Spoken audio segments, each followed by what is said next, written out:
sesi yang terakhir ya mengenai video demo mengenai loading dan insersi kateter. Kenapa sih penting ya? Ini hal-hal yang sebenarnya simple ya, tapi alangkah baiknya mungkin kita jangan menganggap remeh sesuatu hal yang sederhana. Saya tentu yakin banget para sejawat sekalian sudah biasa melakukan pemisahan spekulum ya, relatif tidak susah, dan juga tentunya teknik inseminasi harusnya mudah dipelajari dan cepat bisa dilakukan. Jadi sedikit perkenalan dari saya Dr. Malvin, lahir di Medan tahun 1978, lulusan dari S1 saya di FKUSU, ke spesialis di Obgyn di di RSCM di FKUI, dan juga pendidikan FAIR saya selesaikan tahun 2015 di universitas yang sama, UI, di RSCM. Beberapa pelatihan sudah saya ikuti, dengan pekerjaan terakhir sampai dengan sekarang adalah staf klinik subbagian Fakultas Endokrinologi Reproduksi di Rumah Sakit Fatmawati Jakarta dari 2010 sampai dengan sekarang. Jadi kalau kita mau berbicara mengenai persiapan inseminasi, tidak banyak berbeda ya. Jadi kenapa inseminasi sangat mudah dilakukan dan bisa dilakukan, tidak perlu di kamar steril ya, tidak perlu di OK apalagi ya. Jadi bisa dilakukan di rawat jalan, kalau di rawat jalan bahkan di kamar bersalin ya. Persiapannya sama dengan pemeriksaan seperti kita melakukan pemeriksaan ginekologi ya. Ada apron, handscoon, speculum, tenaculum atau alis clamp bila diperlukan, sondase bila diperlukan ya. Dan tentunya membedakan adalah adanya kateter inseminasi, spet insulin yang 1 cc, tabung gelas isi sperma yang telah dipreparasi yang siap kita masukkan, dan selebihnya adalah meja ginekologi dan USG seperti biasa.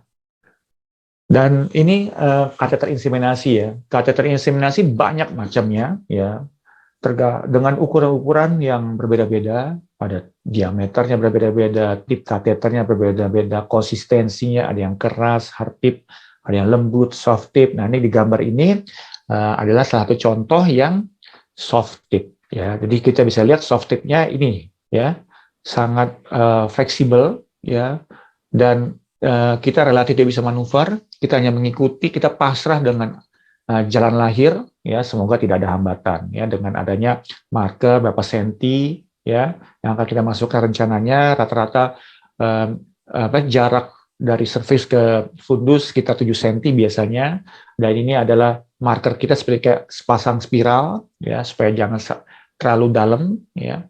Dan ini tipnya ujungnya untuk untuk disambungkan ke kateter spet insulin. Terus apa sih beda rigid dan fleksibel ya? Tadi Dr. Mila kalau nggak salah sudah kasih tahu keuntungan kerugiannya ya. Keuntungannya untuk yang rigid, hard tip ini contohnya ya. Jadi kalau rigid tuh dia sampai ujungnya pun masih keras ya, masih rigid ya. Dan keuntungannya dia dapat mengikuti bentuk rahim. Saya bisa bengkokkan ke atas, ke antefleksi, ke retrofleksi, seperti kita pasang spiral ya. Spiral kita tahu, pasang spiral seperti IUD, Novate, Copperty ya. Terkadang kita tidak bisa memasang spiral dengan dengan spiral yang tegak lurus inserternya. Jadi kita harus sesuaikan dengan bentuk rahim. Ya, itu penting banget supaya menghindari pada saat spiral, yaitu tentunya embedded IUD, translokasi yang tidak perlu terjadi. Ya. Dan kerugiannya, kelebihannya satu lagi, lebih terlihat dari USG tentunya dengan tip yang keras, dan produk-produk sekarang kateternya dan mungkin USG juga makin canggih ya, resolusinya makin lebih jelas lagi kelihatan tip dari kateter inseminasi. Kerugiannya lebih traumatis, apalagi kita melakukan dengan blind ya. Resiko pendarahan, melukai dinding rahim yang ujungnya berakibat kontraksi, dan kontraksi rahimnya akan menyebabkan tidak nyaman pada ibu ya. Itu hal-hal yang biasa terjadi pada kasus-kasus yang dengan rigid kateter, apalagi bila kita lakukan dengan secara blind ya. Kemudian yang berikut ada fleksibel soft tip seperti gambaran sebelumnya. Tentu keuntungannya tentunya lebih atraumatis dan risiko trauma endometrium lebih rendah. Namun ya kita tahu bahwa tidak banyak wanita yang arah rahimnya benar-benar mid posisi ya. Jadi biasanya variasinya banyak banget. Kerugiannya, terutama pada kasus-kasus yang hiperanterfleksi, hiperretrofleksi, tentunya sulit dilakukan manuver, dan umumnya USG sulit dilihat, walaupun dengan kondisi teknologi sekarang, USG resolusi makin bagus, dan jenis kateter sudah makin baik, ya. Soft kateter pun sudah bisa terlihat dari USG. Nah, dari Cochrane, ya. Jadi kalau misalnya kita ngomong mengenai penelitian inseminasi, relatif nggak begitu banyak ya yang baru-baru, karena tindakan inseminasi adalah suatu hal yang bukan luar biasa lagi, suatu hal yang sudah biasa. Dan itu tadi Dr. Mulia awal bicara bahwa ini adalah suatu tindakan yang minimal dan bisa dilakukan oleh OB/GYN umum. Ya, tentunya dengan kasus-kasus yang harus kita pilih dan sesuai, ya. Nah, jadi dikatakan tidak ada beda mau soft atau firm kateter dalam hal keberhasilan kehamilan. Dr. Mila juga tadi sudah jelaskan tidak ada perbedaan bermakna. Dan persiapan prosedurnya, nah tadi Dr. Mila juga sudah bilang, isi kandung kemih bila perlu. Jadi tidak semua mesti isi kandung kemih, ya. Posisi litotomi, dan kadang-kadang kita mesti adjust juga posisi tingginya kepala terhadap pinggul, ya, karena akan membantu kita memasukkan inseminasi lebih atraumatik. Pastikan sperma sampel sesuai dengan nama suami pasien. Itu ingat, apalagi terutama pada kasus-kasus yang senternya biasa melakukan inseminasi satu hari bisa sampai 5 kali atau bahkan 10 kali dan berbarengan. Hati-hati sekali, itu hal-hal yang simpel, tapi harusnya laboratorium sudah memiliki standar untuk menghindari hal-hal yang tidak kita inginkan. Traumatic entry itu adalah yang paling kita usahakan bisa dilakukan, ya.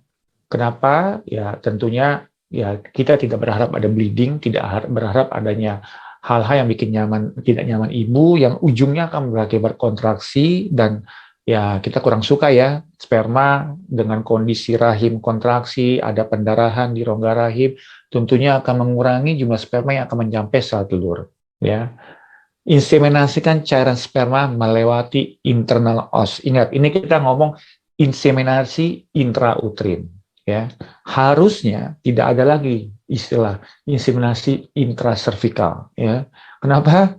Ya mungkin untuk kasus tertentu memang harus kita lakukan, tidak ada pilihan lain, ya, terutama pada kasus-kasus yang pernah melakukan operasi di daerah serviks, ya, pernah melakukan LEDS atau apa yang cedera, jadinya ostium kanalis servikal susah, ya. Tapi untuk inseminasi intrautrin penting sekali memastikan kateter tip kita inseminasi intrautrin itu sudah melewati ostium uteri internum. Ini hal-hal ini yang terkadang bisa dilupakan, terutama pada kasus-kasus yang sulit dilakukan inseminasi, ya. Nah, untuk mengantisipasinya bantuan USG dianjurkan terutama pada kasus sulit, ya. Jadi kita harus tahu, zaman residen saya ingat banget, kita kok kuret masih nggak ada USG di VK, ya kita biasa yakin saja lakukan kuret, ya, tanpa konfirmasi langsung post kuret hasilnya bagaimana, dan rupanya banyak kejadian, ya, sisa konsepsi, ya. Dengan adanya USG, dan USG sudah banyak tersedia di kamar bersalin, bahkan di kamar operasi, ya, hal-hal itu sebenarnya bisa dihindari, dan begitu juga dengan inseminasi, ya, akan sangat mempermudah kasus-kasus, terutama kasus sulit.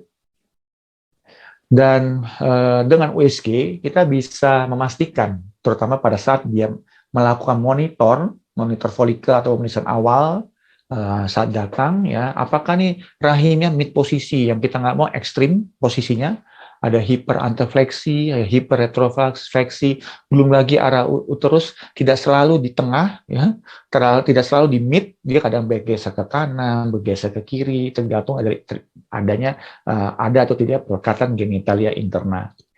Antisipasi kesulitan, ya, dengan USG kita bisa melakukan, apakah perlu, ya, kita lakukan pengosongan kandung kemih, apakah kita perlu pemenuhan kandung kemih, itu semua kita bisa lihat dengan lakukan USG, ya. Dan juga tentunya nih yang terakhir, ya, akan memberi visualisasi bagaimana proses inseminasi berlangsung terhadap pasangan suami istri. Jadi ya Kita tahu ya beberapa rumah sakit sekarang sudah mulai membolehkan suami mendampingi istri pada saat kita melakukan operasi sesar. Dan itu terkadang kalau di Jakarta terutama malah mereka mencari rumah sakit yang bisa menerima suaminya masuk ke dalam kamar operasi.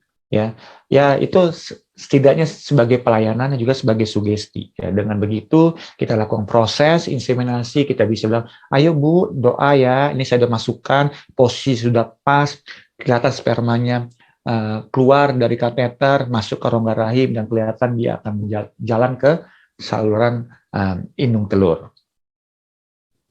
Terus ini baru kita masuk ke videonya, di bagaimana pentingnya loading kateter ya. Ini ada video loading kateter di tempat saya kebetulan yang melakukan adalah andrologisnya orang laboratorium ya, dengan SPED 1 cc insulin, kita beri udara ya 0,1 0,2 cc. Ini kateter yang saya pakai adalah kateter inseminasi yang rigid. Ya, kenapa? Karena jujur kebetulan pasien kami banyak yang kasusnya nggak segampang dikira, ya. Terus ini hasil ini tabung gas isi sperma. Biasanya kita ambil 0,7 cc dari tabung sperma, ya. Jadi ada sekitar 0,2 cc isi udara di atas sini, ya. Jadi penting udara itu untuk bisa nge-push pada saat kita nge-push dan sekalian mengeluarkan ya inseminasi yang berada di sperma yang masih berada di kateter. Jadi dengan gelombang udara itulah kita bisa mendorong semua sperma keluar dari kateter. Terus kemudian insersi. Nah, ini insersi yang penting ya, terutama untuk klinisi ya. Hal yang simple ya, tapi biasanya nggak sesimpel itu, apalagi kita menghadapi kasus-kasus program hamil yang tentunya kenapa nih ada masalah nih pertemuan sperma dengan telur, kenapa kok bisa belum hamil-hamil? Kita tahu indikasi inseminasi tentunya sudah mengalami gangguan kesuburan yang bisa 1 tahun, bahkan bisa sampai 2 tahun. Ya.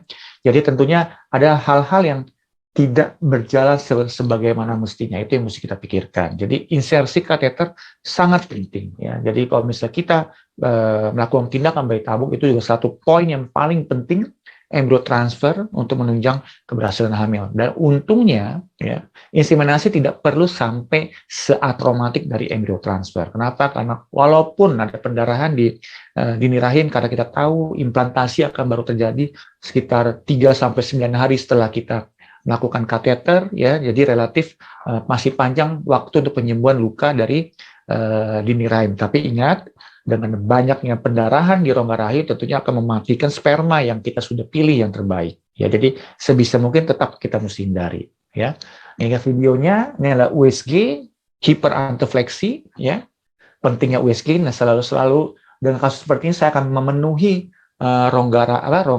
memenuhi kandung kencing dengan posisi seperti itu, rahim tidur. Ya, akan berubah jadi mid posisi. Ini kateternya bisa terlihat. Ya. Ini rongga rahim, ya jelas sekali. USG abdomen. Jadi kita senang nih USG kita makin kesini makin canggih ya. Tapi jangan berharap yang USG portable. Kalau bisa sih USG jangan yang portable ya. Yang portable untuk residen aja. Beda-beda aja. Jadi kalau bisa USG yang agak lebih bagus ya. Nggak mesti mahal-mahal. Udah banyak USG yang udah bisa melakukan resolusi USG dengan resolusi yang baik ya. Di sini kita bisa lihat, pastikan kateter melewati kanalis cervicalis di daerah sini. Ya, kita baru semprotkan. Nah, ini akan mudah terjadi memasukkan insersi dengan kandung kemih yang penuh. Ini kita bisa lihat nih, kandung kemih penuh menidurkan sperma yang menidurkan rahim yang tadi terjadi ada hiperantefleksi. Oke, yang berikutnya juga ini kasus hiperretrofleksi. Saya kasih video-video yang ekstrim ya, karena kalau yang mudah tentunya gampang.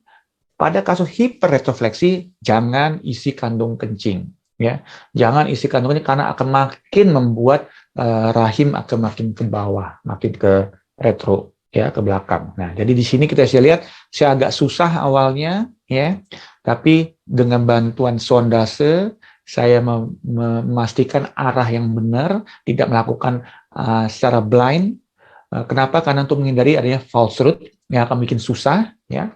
Setelah kateter sondase bisa melewati ostium uteri internum, baru saya tarik dan saya masukkan lagi kateter yang sebenarnya. Ya, ini hiperretrofleksi, dan inilah pentingnya kenapa saya suka yang rigid, ya, karena saya akan bisa manuver apakah tip kateternya saya akan bengkokkan ke atas atau bengkokkan ke bawah.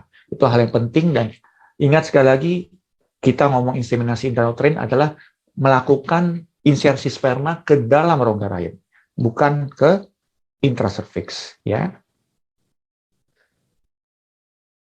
Nah, jadi proses inseminasi sebenarnya cepat, ya. Kok kita bisa antisipasi kemungkinan kesulitan dari dia loading kateter sampai dengan inseminasi, ya bisa lebih kurang 30 menit.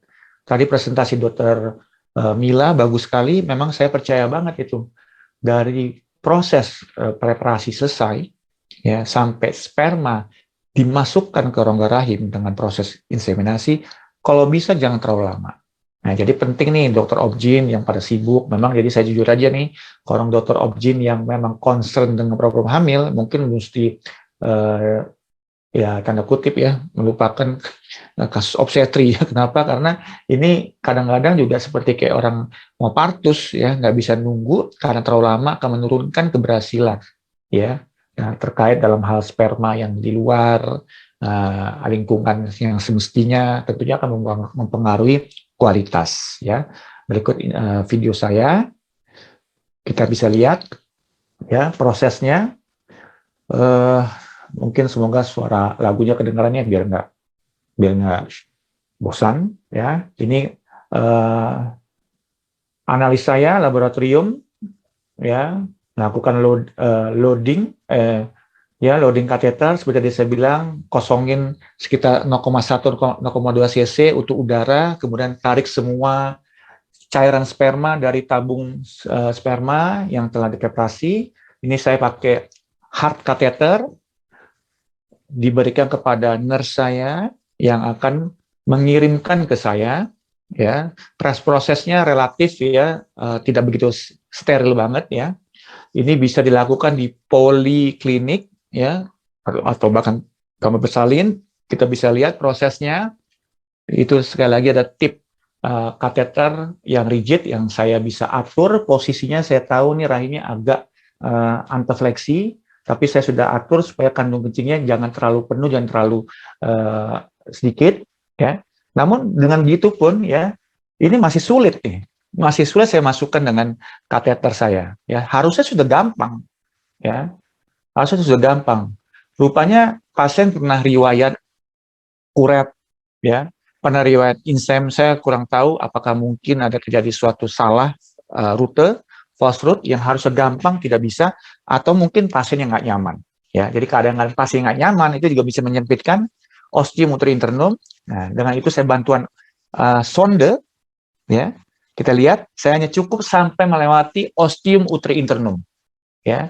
Harusnya tidak melukai dinding rahim, ya. Setelah saya tahu yakin arahnya kemana, ya, arah ke jam 1 ke arah jam 2, jadi supaya jangan maksa, ini kayaknya arahnya blind, kita nggak tahu mau arahnya jam berapa. Nah, ini kateter sebenarnya, ya.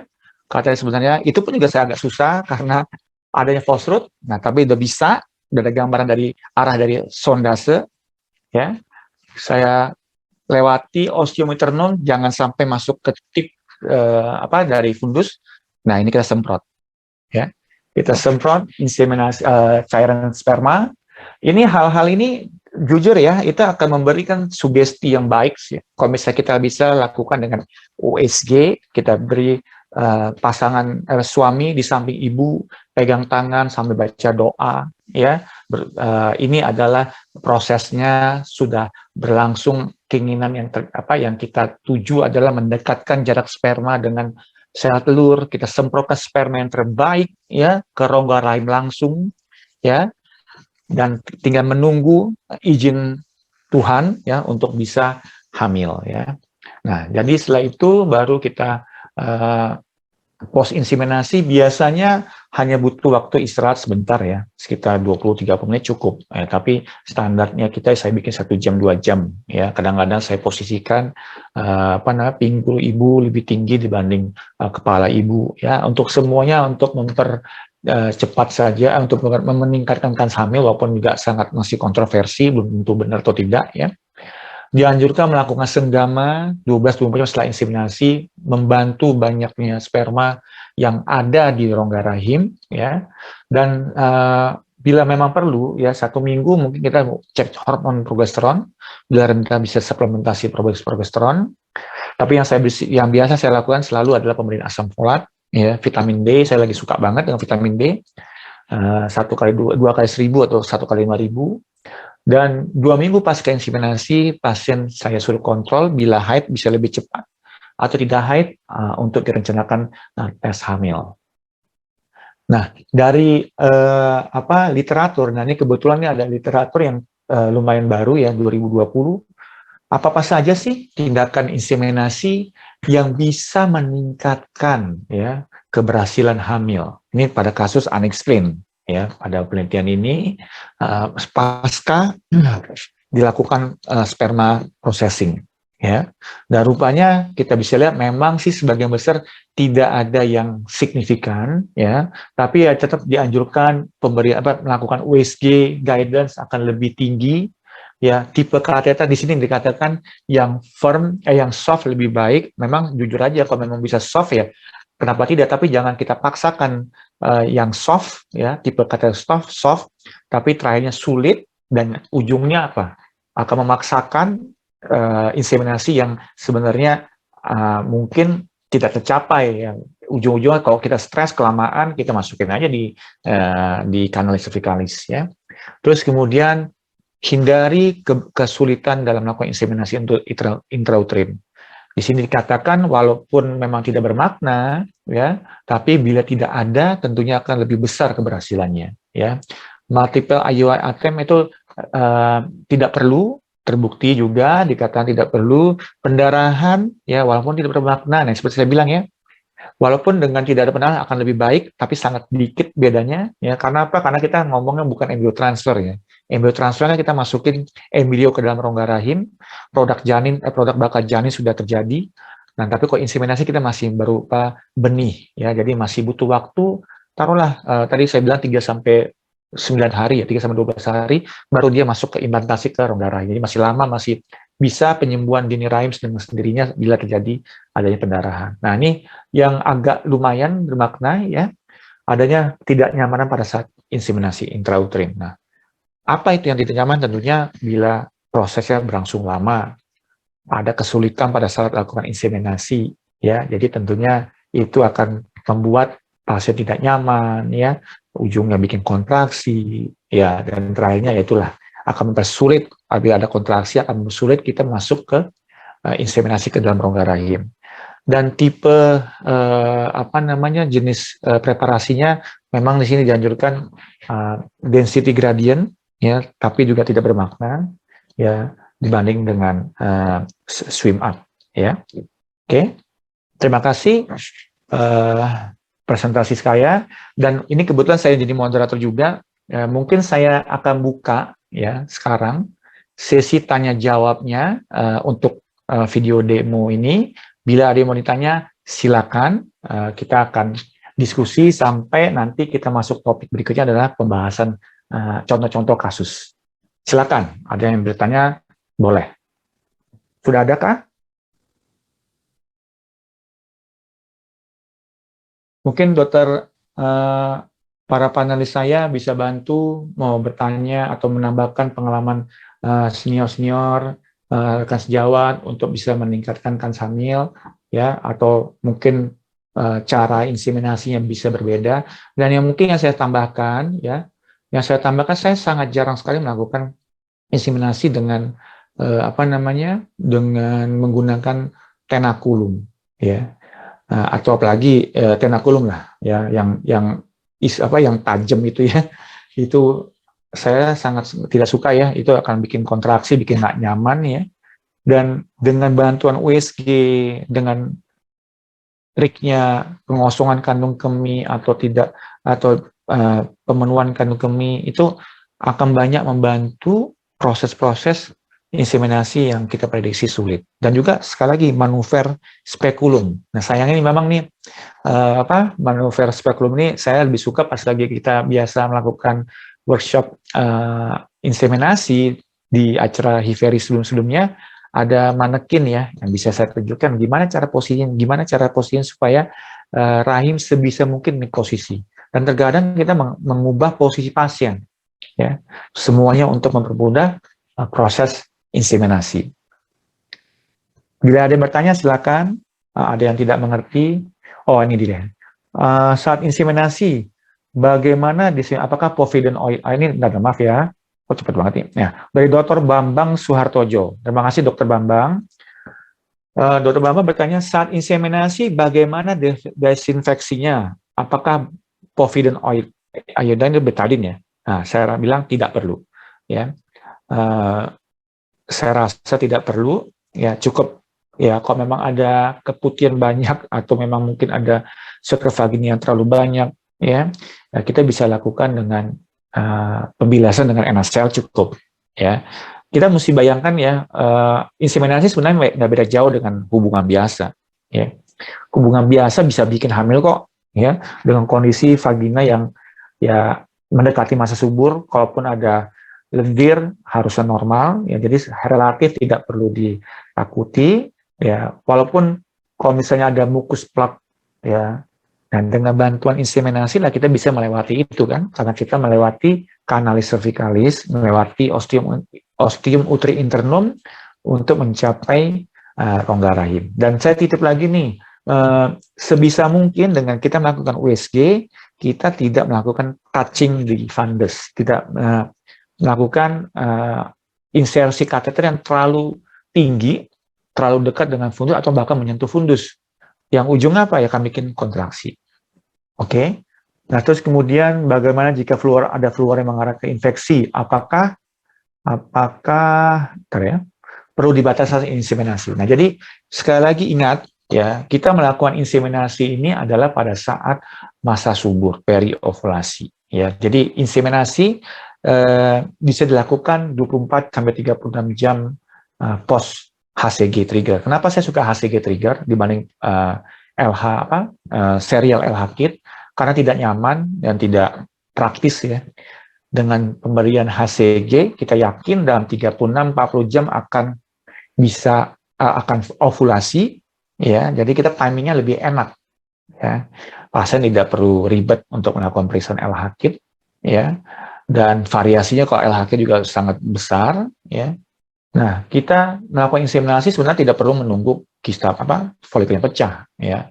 Ya, kita melakukan inseminasi pada saat periovulasi, menjelang ovulasi. Jadi bisa sebelum, bisa sesudah. Tadi literaturnya yang dikasih presentasi oleh Dr. Mila dianjurkan 12 jam pasca ovulasi sudah dilakukan inseminasi. Ya, boleh, tapi range-nya masih panjang sebenarnya ya. Terus pertanyaan lagi, Febri Pulungan. Izin bertanya, Dok, apakah inseminasi dapat meningkatkan abdominal pregnancy akibat retrograde flow? Apakah aspirasi larutan lower dan upper dapat menarik larutan upper dan lower dapat menarik sperma? Apakah perlu di-prepare ulang? Dan apakah ini sekali ya? Apakah aspirasi? Mana tadi saya maaf? Apakah perlu di-prepare ulang sisa aspirasi larutan washing kedua dan ketiga? Berapa lama batas waktu akhir sperm washing yang ready harus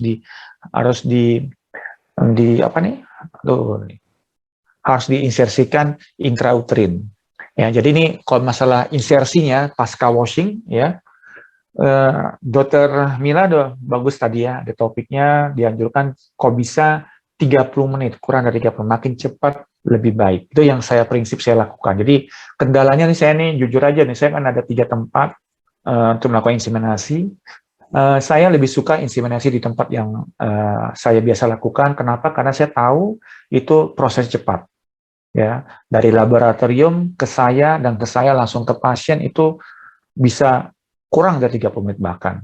Ya, dibandingkan kalau misalnya saya di rumah sakit ibu anak tempat lain ya gitu, ngatur jadwalnya susah. Kadang-kadang saya lagi nunggu praktek atau lagi ada tindakan ya. Nah, jadi bisa tertunda memasukkan inseminasi padahal sperm washing sudah berlangsung. Nah, ini memang nih beberapa center, beberapa tempat rumah sakit yang melakukan preparasi adalah androlog, ya. Tapi ada juga beberapa yang cukup petugas laboratorium yang relatif saya ini pengalaman lebih fleksibel ya waktunya. Bisa kita atur dan bisa lebih cepat kita bisa memasukkan dari proses washing sampai ke inseminasi. Terus apa lagi nih? Ini agak teknis ya, Dr. Febri ya. Apakah penggabungan dua larutan washing dapat meningkatkan pregnancy rate? Dua washing apa nih? Dua washing maksudnya dilakukan 2 kali inseminasi. Yang saya tahu sih washing cuma 1 kali ya. Ya, washing, post washing itu penting banget. Maka saya bilang tadi sebenarnya penilaian parameter sperma bagus atau tidak bukan hanya dari analisa sperma yang sebagian besar kadang-kadang bagus pas lagi di washing malah jelek. Recovery-nya kurang dari, kita harapin di atas 2 juta ya untuk inseminasi akan lebih baik ya, tapi bisa kurang dari 2 juta atau bahkan kurang dari 1 juta. Terus apalagi, izin bertanya dari Dr. Johan Pamuji Marbun ya, izin bertanya dok, untuk mendapatkan hasil maksimal sejauh manakah insisi kateter dilakukan? Perlukah dilakukan sampai mendekati area ostium tuba? Terima kasih dokter. Nah, jadi gini, intinya sih dengan dorongan sperma, asal kita yakin sudah melewati kanal cervicalis, di daerah mungkin sekitar 2 cm dari fundus sudah bisa. Ya. Jadi kalau dulu saya pernah diajarkan tipsnya kenain ke fundus baru tarik 1-2 cm. Saya titip itu karena nggak pakai USG ya. Nah, saya titip tidak perlu lagi, sebisa mungkin no touch dari fundus ya, karena fundus itu akan membuat kontraksi yang kurang baik ya. Jadi saya lebih suka dengan bantuan USG, tentunya saya pastikan sudah melewati ostium uteri internum ya, dia akan tentu lebih baik inseminasinya. Kenapa? Karena kan kita mendorong sperma dengan bantuan kateter, apalagi saya masukin sekitar 0,2 cc udara ya, dia akan dibantu itu. Dan yang sperma yang kita masukkan harusnya sperma yang bergerak dan bagus ya percepatannya, motilitasnya. Jadi tentunya kita nggak perlu terlalu dekat dengan ostium tuba, dan lagi pula kan kita bagaimana bisa mendekatkan tubanya kan ada kiri kanan. Jadi nggak ini ya. Intinya adalah kita semprotkan, pastikan sekali lagi itu yang penting banget, pastikan yang kita semprotkan berada di kafum uteri, itu yang penting. Oke, wah ada 7 pertanyaan lagi. Izin bertanya dok, apakah kata digit dipakai? Biasa mereka apa dok? Apakah genetik dokter? Karena kadang dalam kata digit juga susah masuk dokter. Apakah perlu simulasi sonde sebelum hari H inseminasi, atau apakah pemberian HCG dilakukan dalam aquades intrauterin? Banyak juga ya. Wah ini bagus banget nih. Ini teknis ya. Nah ini sayang sih, makanya kita kalau misalnya interaksi langsung lebih bisa dijelaskan lebih gampang dan saya bisa tunjukkan. Ya, dari pengalaman tentunya, juga pengalaman senior-senior.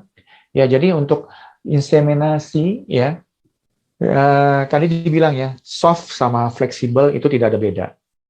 Maksud saya soft dengan rigid tidak ada berbeda. Ya, ada untung ruginya. Ya memang sih berharap lebih ke soft ya, yang fleksibel, karena tentunya akan lebih nyaman. Kita tinggal dapetin porsio, dapetin ostium uteri externum, tinggal cuk masuk gitu ya, gampang banget. Tapi tidak segampang itu.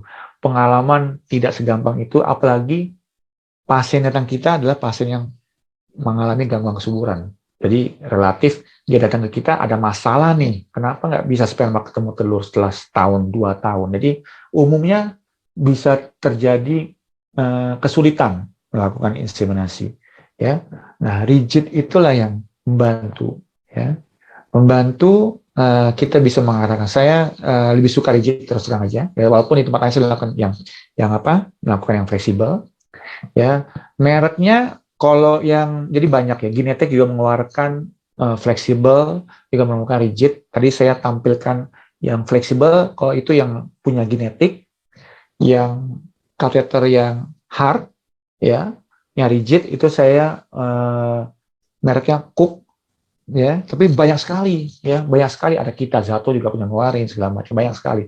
Yang penting adalah nggak masalah kateter, tapi kita familiar, kita bisa tahu troubleshootingnya apa bila terjadi kesulitan. Ya, karena saya udah apa namanya udah selama mengerjakan dengan genetik dengan apa cook ya, saya lebih nyaman dengan melakukan inseminasi dengan cook ya.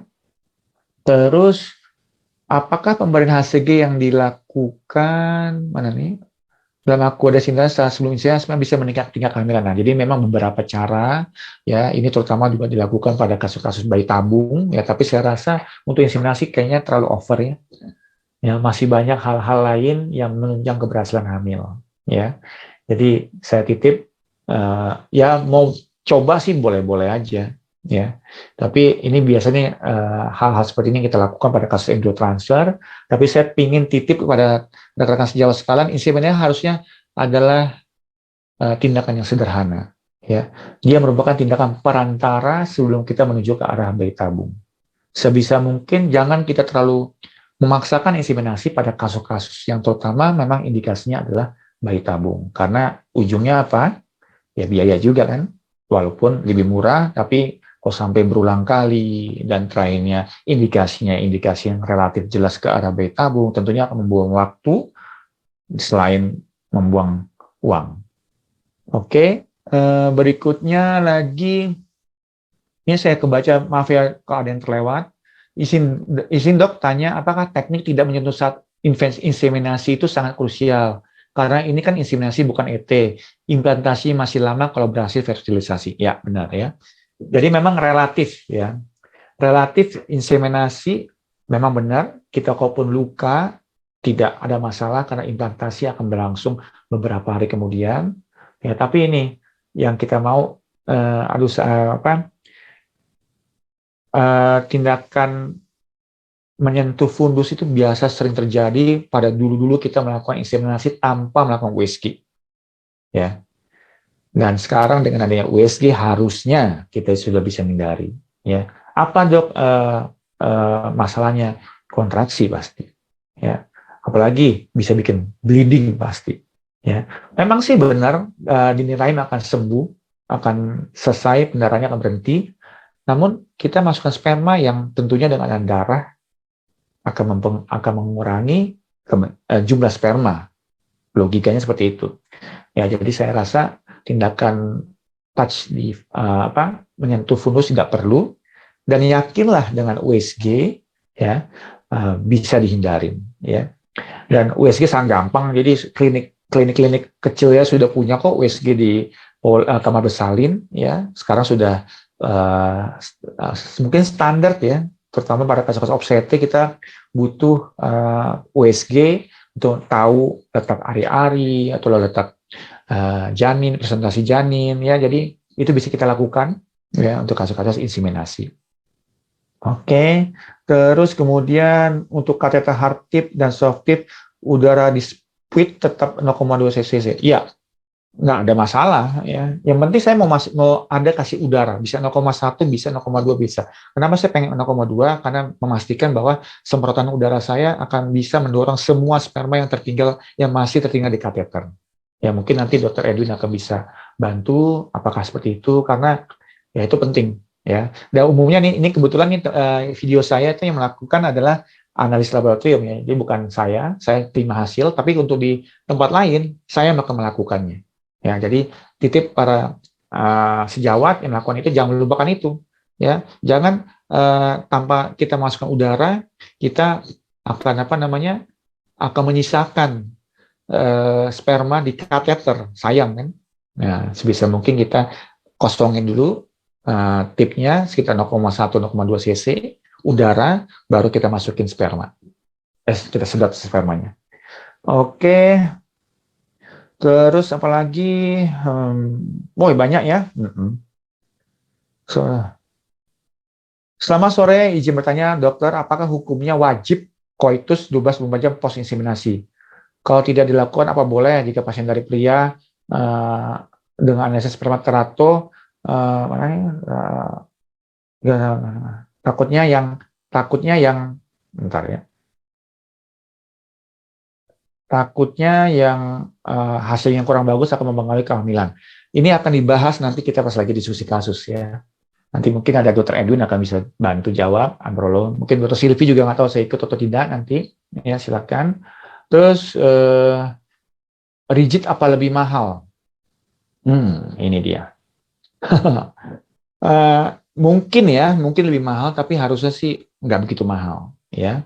Karena sih saya jujur aja nih, inseminasi ini harusnya memang bervariasi, ya, di setiap center, tergantung dari ya cara stimulasinya dan segala macam, ya.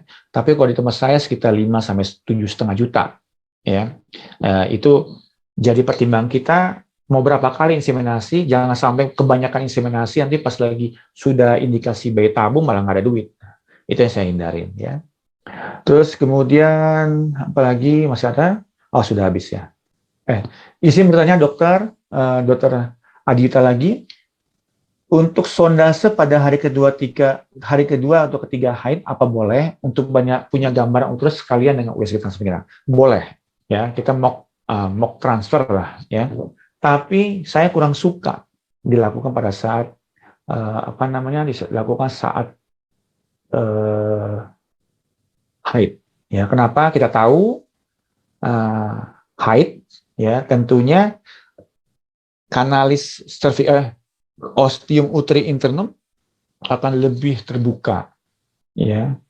Dan terkadang yang kita anggap mudah pada saat menstruasi tidak mudah pada saat hari H. Ya, itu. Jadi itu hal-hal yang kita mesti perhatikan, ya.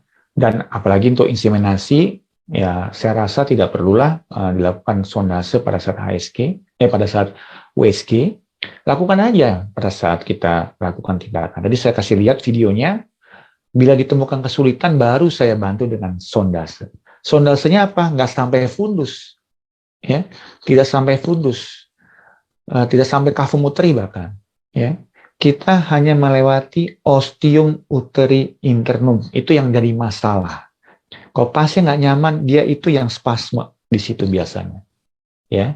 Yang biasa di situ di luar ada faktor pernah operasi daerah serviks, ya. Tapi di luar itu harusnya yang bikin kesulitan adalah spasme di ostium uteri internum. Bisa karena nggak nyaman, atau psikatrik karena riwayat trauma kuret, trauma inseminasi yang terlalu blind, ya, jadi bikin false root.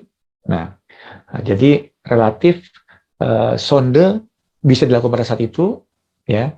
Dan ingat, bukan sampai ke fundus, apalagi bukan sampai ke cavum uteri. Sebisa mungkin jangan kena dini rahim, karena kita nggak tahu, ya. Pengennya sih semuanya bersih, bakteria tidak ada, ya. Biarkan saja itu, kita menjadi arah kita mengetahui cara masuk kateter gimana. Nah, kenapa itu saya sukanya dengan rigid? Nah, saya bisa tahu, oh nih rahimnya ini miring ke kanan, ya, antefleksi. Nah, jadi saya kadang-kadang saya lihat sondasenya masuk segini, ya.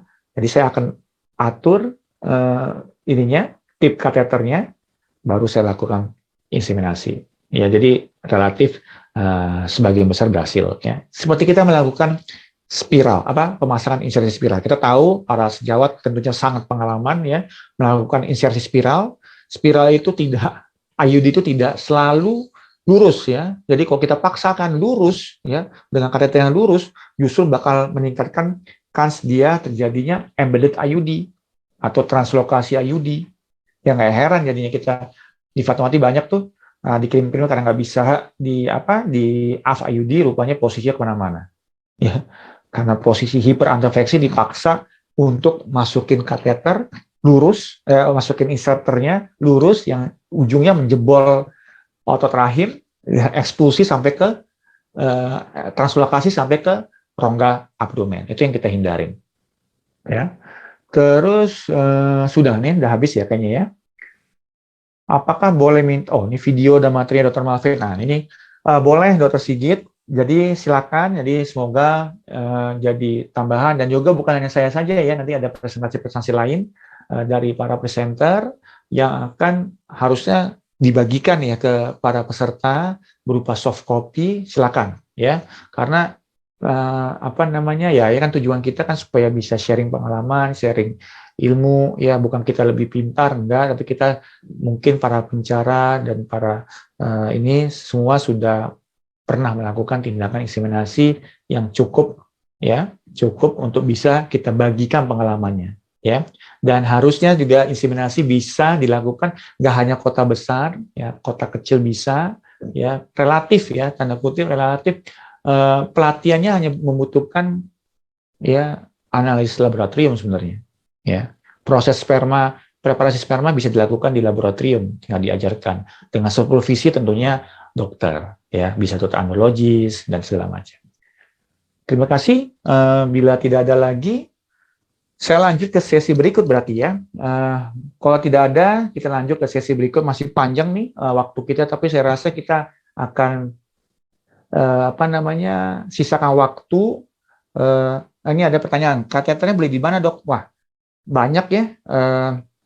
Nah ini dia. Harusnya, aduh sayang sih kita tidak ada ini ya. Ada pameran nggak ya? Pameran ini pameran online. Biasa kalau di seminar-seminar itu Kongnas Hiferi itu produk genetik, produk Cook, ya semua menawarkan hasil kateter, dan biasanya juga kalau di daerah-daerah andrologis sudah punya kateter sendiri, mereka sudah mempersiapkan, ya atau yang lain, ya jadi bisa harusnya nggak susah, ya gampang, nggak mahal, ya tindakan inseminasi relatif mudah, ya pada setiap laboratorium yang bisa melakukan pemeriksaan analisa sperma harusnya bisa melakukan preparasi sperma untuk inseminasi gitu, ya.